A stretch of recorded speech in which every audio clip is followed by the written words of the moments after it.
What's up? So it's been a long time since I did one of these. I think back around Christmas I did one. I've acquired a lot of stuff since then. So I'm just going to jump right in. We're going to jump right into Turtles. Super 7, funny enough, I was saying that I had pre-ordered the Wave 4 at that time, and all I had got was Donnie. But literally the next day I got Mondo and Muckman in the mail. So they've been sitting on a shelf ready for a video for a long time. But I'm going to do NECA first because, you know, I got the NECA ones right here.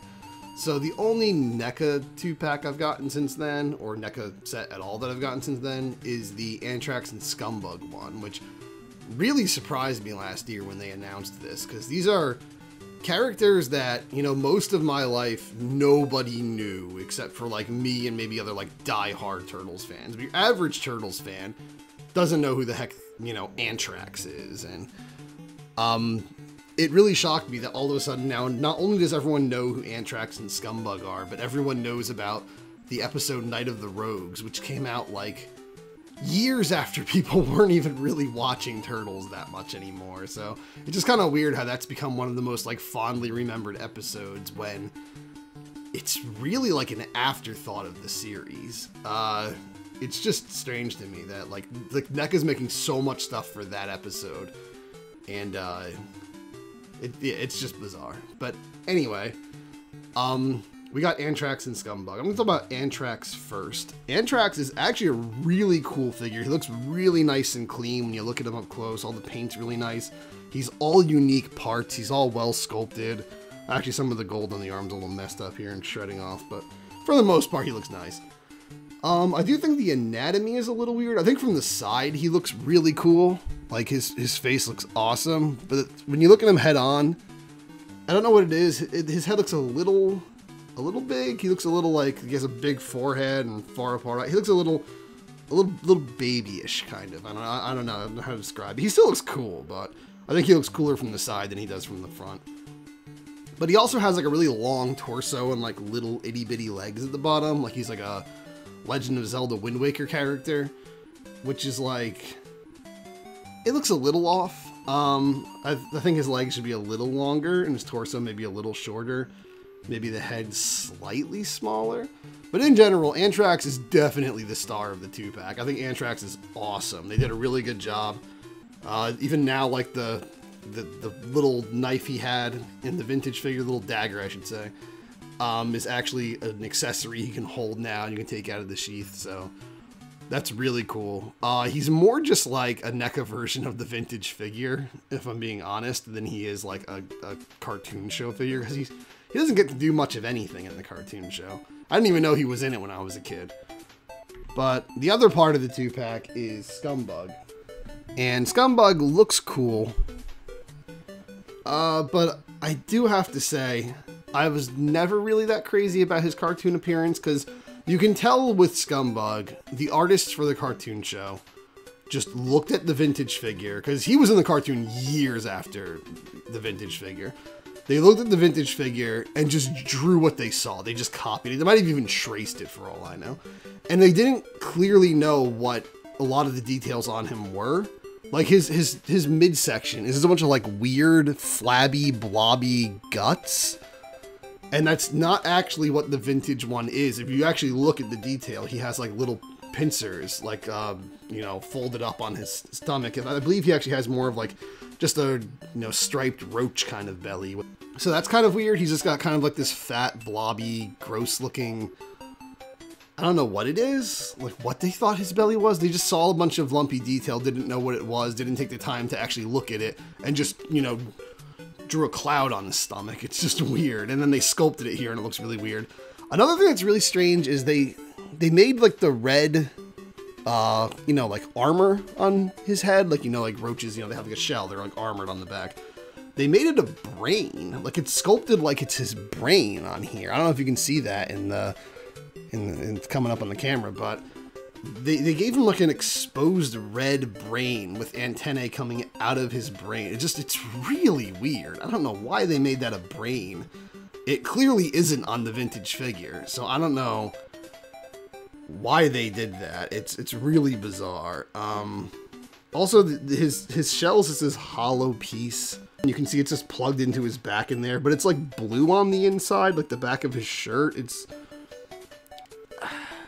I hate to complain, because it's a cool figure, but I just think it's really lacking in comparison to Antrax. Because, I mean, it's just trying to look like the vintage figure, but with all the little black lines and the kind of sloppy outline work and everything, and not really knowing what the details were when they designed it, it ultimately just ends up being like a crappier version of the vintage figure, like an uglier looking version of the vintage figure.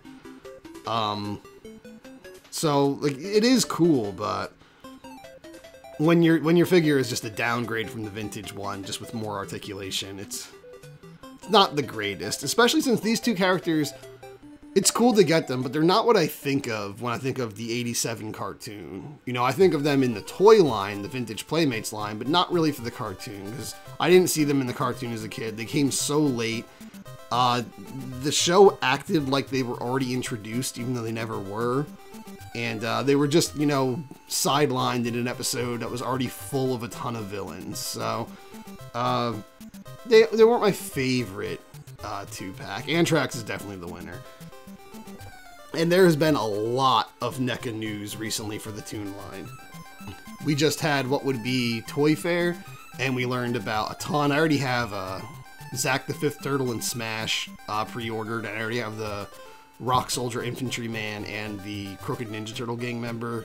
I have them pre-ordered. Like those two 2-packs I have pre-ordered already, so they'll be probably in the next Toy Haul video. Now I want to talk about Super 7 though, because I got a ton of Super 7 stuff. Even though I was just waiting on Casey Jones, Mondo Gecko, and Muckman and Joe Eyeball, I actually went back and got pretty much everyone I was missing. So I got Shredder here. And, you know, as I said in my Turtle Talk video, I didn't love the vintage Shredder, but I still have a nostalgia for the figure, and this is definitely a plussed version. He definitely looks way better in this one than he did in the vintage one, but it's still not my favorite design of Shredder, but, you know, good effort. And then I got Rocksteady, and as I said, that was my least favorite wave, and even though this Rocksteady head sculpt is so badass, I do feel like it's just too disproportionately bigger than the body. Like, the body's too skinny, his hands are too small, his shoulders are too short. Like, he's just not big enough. He has like a regular man body and then like a gigantic rhinoceros head on top. I feel like they should make it actually fit the body more. Like, you know how he looked in the cartoon show? He was a bulky guy, you know, he was stocky all around. He had wide football player shoulders, which were actually way bigger than football player shoulders. They were like made to match how he looks. Whereas here he just looks like he has a gigantic, goofy, you know, sports mascot head on, and then underneath just has a regular human body, and it just looks weird. It's a good sculpt, it's a good figure, but it's kind of a letdown there. Also, his jaw looks articulated, but it's not. You can't open and close his jaw, which is a bummer. Like Bebop, I don't like he has these tiny accessories. I know what they're going for. They're trying to make him look large so that human items like sewer lids, manhole covers, and stuff would be really small compared to him. But it just kind of looks silly. Like, what's he gonna block with a shield that small? And like, all these accessories are just really tiny. Usually Super 7, you know, does the whole 9 yards, and they do a whole bunch of paint on the accessories and wash and stuff. But here they're just molded in gray plastic, and that's it. So the Rocksteady's a little disappointing, if I'm going to be honest. But I just needed him to, you know, round out Bebop and Rocksteady. The only older figure I don't have that I didn't pick up was the Foot Soldier. I still have not gotten the Foot Soldier. I'm always a little hesitant to rush out and get Foot Soldiers for any line, because, I don't know, they're cool, but they're just kind of like there's not really any bells and whistles to them. Like, I'm not really like super eager to get just some stock grunt, especially with how much Super 7 charges. I understand why they have to charge what they charge most of the time, but I'm just saying, you know, when a toy is that expensive, you do have to kind of really question yourself, do I really need this or not? But I also don't have like the glow-in-the-dark Baxter or Mutagen Man or anything. I don't have any of like the little special side ones. But I also got Casey Jones, as I said. He's pretty cool, actually. I wasn't super interested in getting him at first. He seemed like he would be the boringest of that wave, but he's actually pretty good. They did a pretty good job on him. I actually do think this is one where he is clearly cooler than the vintage figure. The only thing that's kind of weird about him is like where his abs meet his pants, his sweatpants. It's just kind of like his abs just stop. Like his whole body just kind of stops. His torso is just kind of rounded out. And then there's a pair of pants floating below him. It doesn't look like he's connected. It looks kind of weird. It looks like it's obvious it's a separate piece. I think they could have had the sweatpants stick up a little bit more and cover the obvious joint there. But aside from that, he's pretty awesome. Mondo Gecko is one that, you know, I love Mondo Gecko. Anytime I see a Mondo Gecko figure, I rush to buy it. But, well, unless it's reaction, because I just don't do reaction. Even though the artwork on his package is really cool for reaction, I just don't do reaction. But this one's cool. I do like it a lot, but it was kind of it's just a big version of the vintage one, basically. That's really all it is. That's not bad. I know that's what it's supposed to be, but it's just there's not much to really ooh and ah over. It's really just a big version of the vintage figure. He doesn't come with the decals like the vintage one did, so he loses that action feature bit. But yeah, he's still a cool figure though. But the main attraction is definitely Muckman and Joe Eyeball. These guys, I don't know, like their vintage Playmates design is like they just win every toy line they're in if they use that design. Like as soon as I got these guys out of the package, I knew they were my favorite Super 7 figures. I remember when I saw the pictures online originally, I was a little disappointed. I was like, oh, they should have, you know, taken advantage of the bigger scale and sculpted way more stuff in there, because they really just sculpted the exact same details that were on the vintage figure. But when actually seeing it in person, and now suddenly all those are, you know, fully painted and well detailed, and even just like the textures of everything are so much more well done that it's like, okay, I get it. It looks amazing the way it is. It really doesn't need anything else.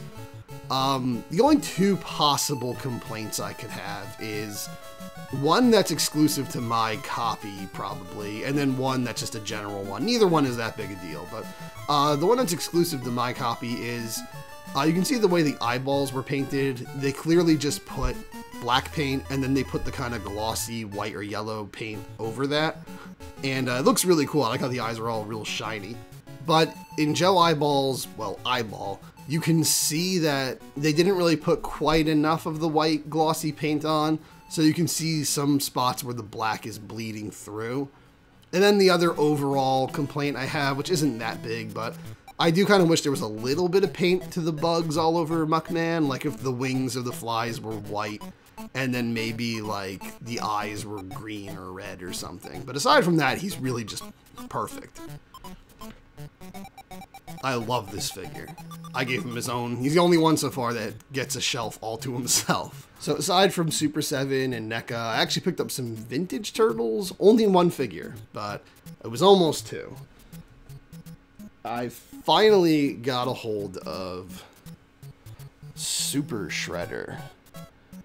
I've never owned Super Shredder before. I remember my brother and I borrowed him from one of my brother's friends when we were little for like a week.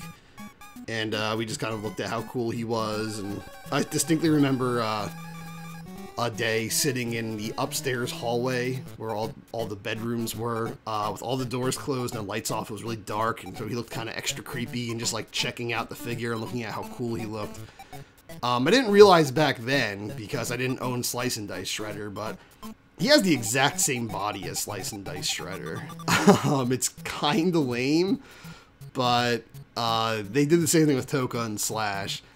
So he's just made out of Slice and Dice Shredder. I didn't realize that. He has a different head. They added on all this armor, and obviously he's painted differently. He doesn't have the spinning blade action feature and all, but he is just made out of the mold of Slice and Dice Shredder. Which I do remember always thinking it was kind of weird that Super Shredder wasn't any bigger than the standard Shredder, but it's cool to finally have him. I got him for a great price. He was like 12 bucks, and he's only missing one canister of ooze. Aside from that, he has all of his accessories. He has whatever this weird halberd thing is, or mace or whatever it is. He has the canister of ooze, and he has the foot comm on his back belt there. He's supposed to come with 2 canisters of ooze. I really don't care that much. I like to have complete figures, but at the same time, I do like to have figures that can carry all of their items at once, and he can. And I don't really care that much when it's just a duplicate of, you know, one of the accessories I already have. So that didn't bother me that much. But before we get into more of the vintage stuff, I actually have a lot of vintage toys to go through. Just that was the only Turtles one. I'm going to go through some of the new Masters of the Universe stuff I got. So I've been doing my best collecting Origins, MotU Origins, which has been the big line based on the old figures that's been coming out. And it's just been a tough line to collect, but I get what I can. And I got a pretty good haul this time. Some of the figures I missed out on back when they came out, and some newer figures. First up, I got the Lords of Power Evelyn, the recolor, where she doesn't have the yellow skin, and she's a lot more purple. She doesn't have any blue on her. She has like a lavender instead and stuff. For some reason, it doesn't write Lords of Power. She just has another Masters of the Universe logo on there. It looks like it's a newer Masters of the Universe logo.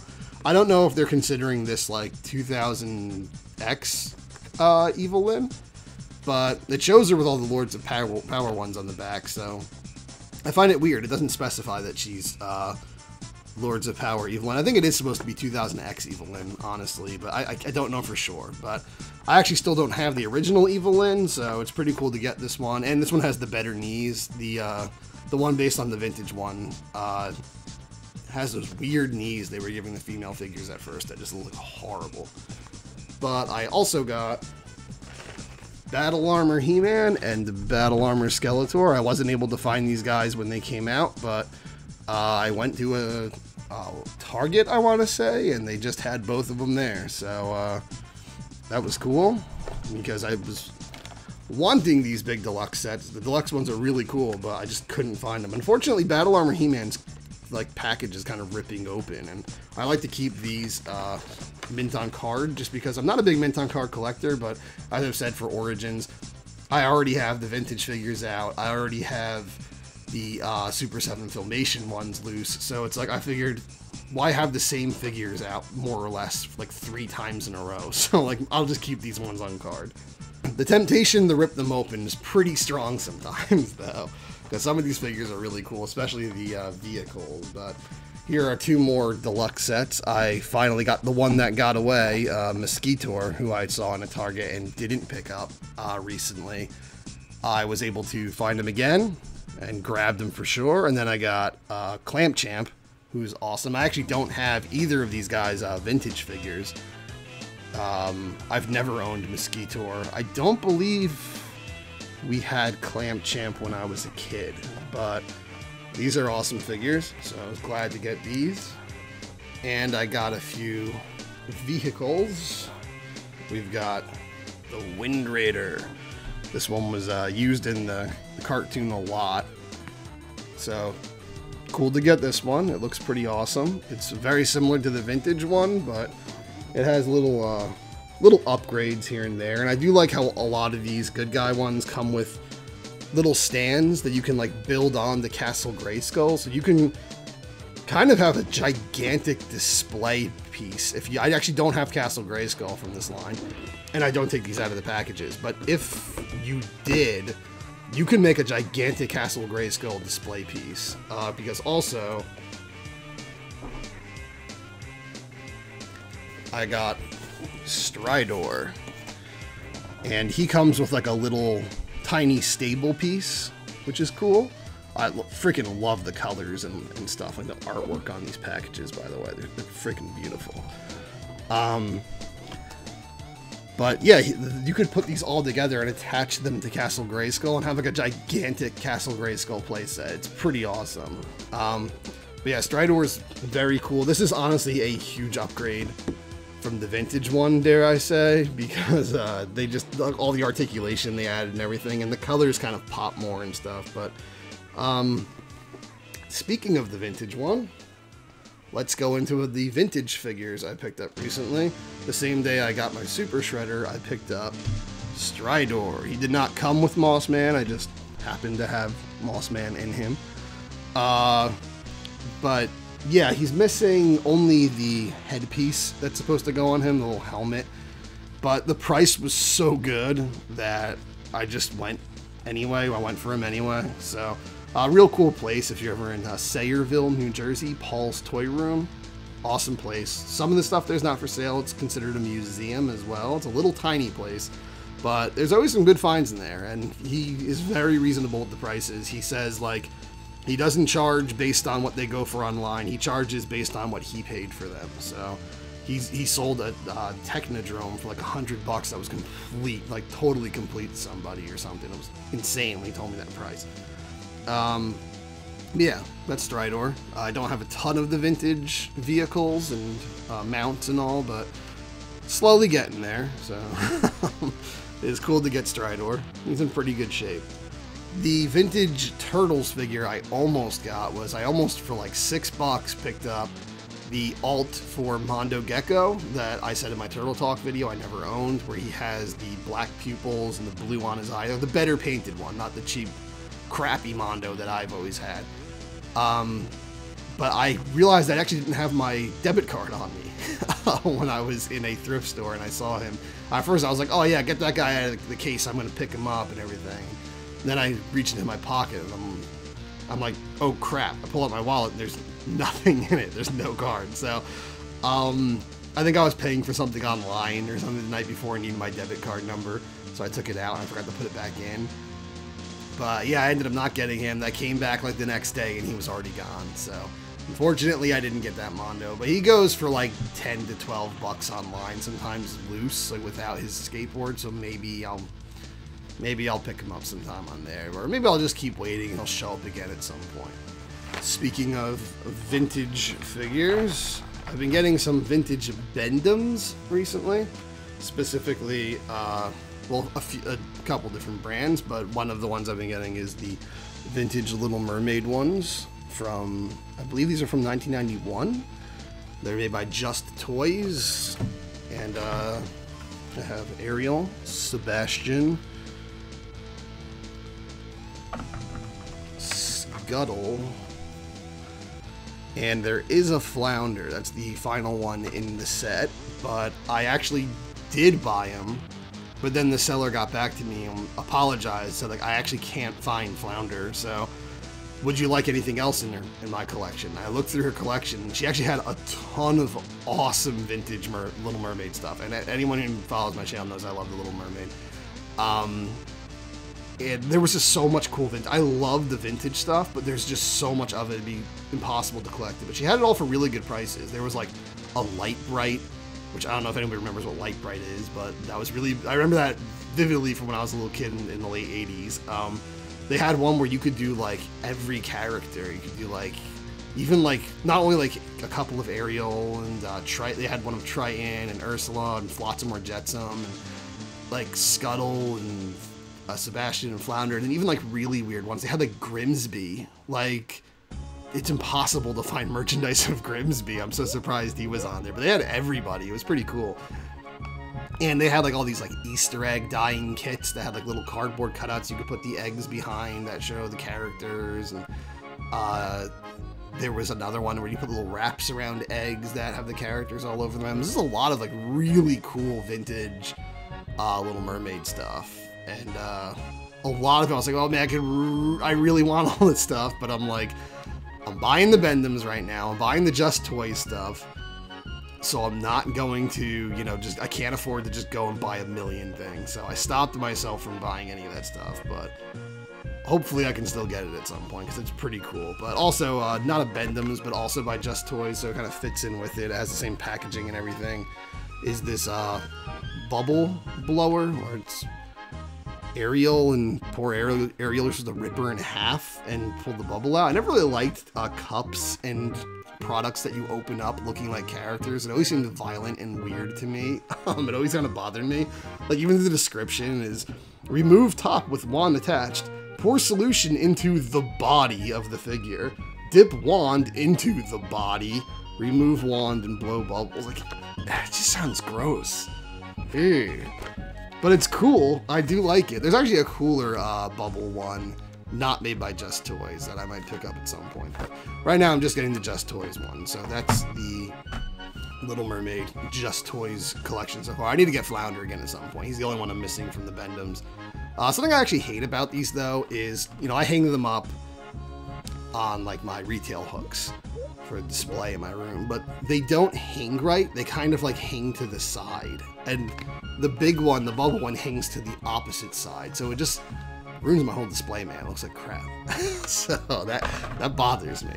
But speaking of Bendems, and kind of related to the Little Mermaid, I guess, not legally, but in theme, does anybody remember Fish Police? This is Angel from Fish Police. This was, I guess, I can't just bring up Fish Police without giving a brief description of what it is, because most of you are not going to know what the hell Fish Police is.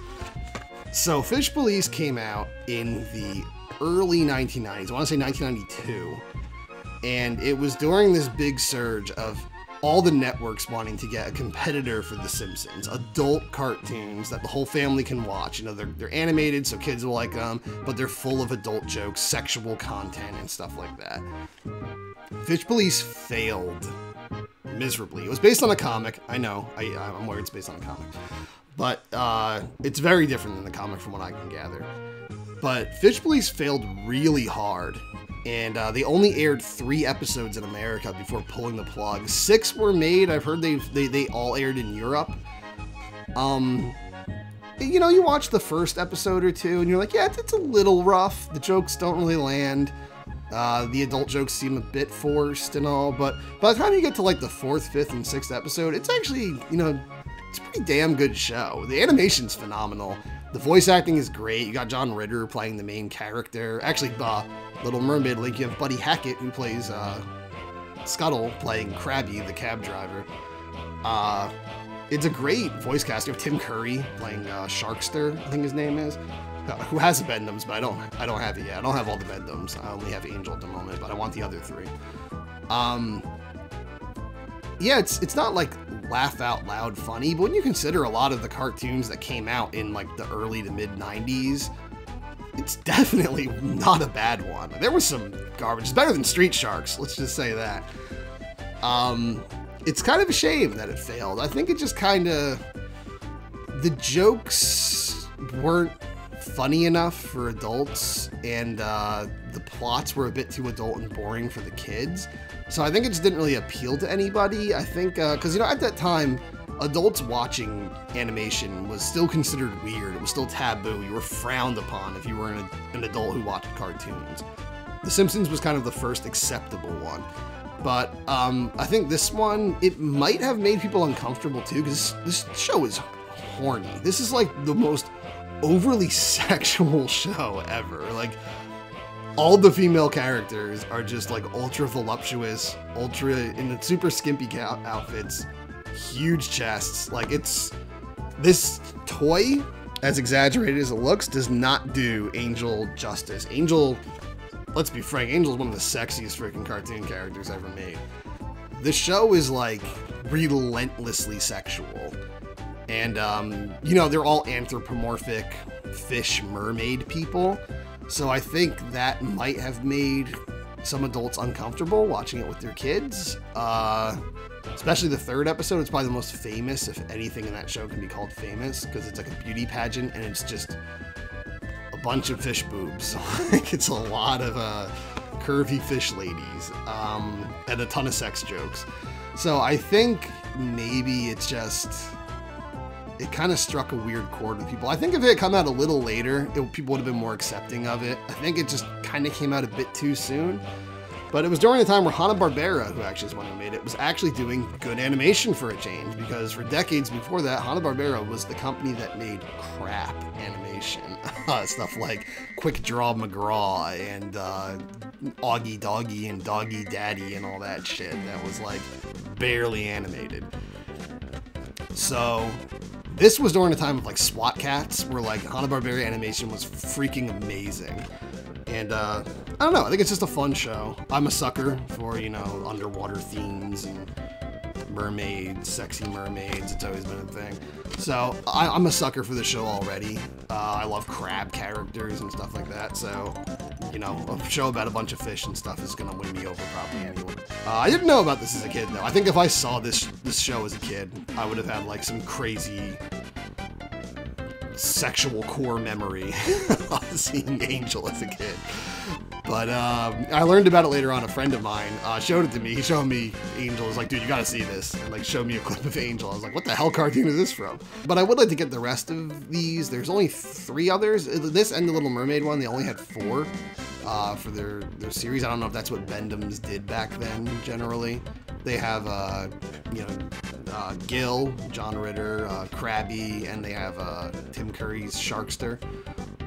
Weird assortment. I'm kind of surprised they didn't do Calamari, because he's like kind of one of the main characters in the show. He's kind of one of the biggest characters in the show, and he's a squid, so they could do all the bendy arms. It seems like he was made to be a Bendems figure, but they didn't do him. It's just surprising there's merchandise at all for this show. But there's also a couple other ones that I'd like to pick up. There's like a cool little, they're not by Just Toys. They're by a different company. I thought they were Just Toys, but they're not, from a different company, I think. But there's one that's like a light gun that shoots like, it's kind of like a flashlight gun, but you can put a yellow bulb on it or a blue bulb, like a cover, a plastic cover that makes the light look blue or yellow, which is actually a really cool idea. And then there's like a dart gun shooting thing with like a plastic dart that looks like it would probably actually hurt you if it hit you in the face. You had to put warnings all over, like don't shoot friends, don't shoot pets, don't shoot your family, like just only shoot at the cardboard things that we gave you. But yeah, I'd like to get the rest of these at some point, but thought it was a unique one. Fish Police, that's not a vintage line that a lot of people are collecting for. But that's pretty much it. The new Super 7 figures for Turtles were shown off recently, and they're interesting to say the least. There's some odd choices in there, but that's a talk for a different video. I'd like to still get my video up talking about NECA, still like to get my video talking up about Super 7. But I don't know when that's going to happen. I hope you guys have been seeing and hopefully enjoying my Turtle Talk videos on the movies, where I've been reviewing all the 6 theatrical films and ranking them from worst to best, in my opinion. I've done 3 of them, the other 3 are on the way.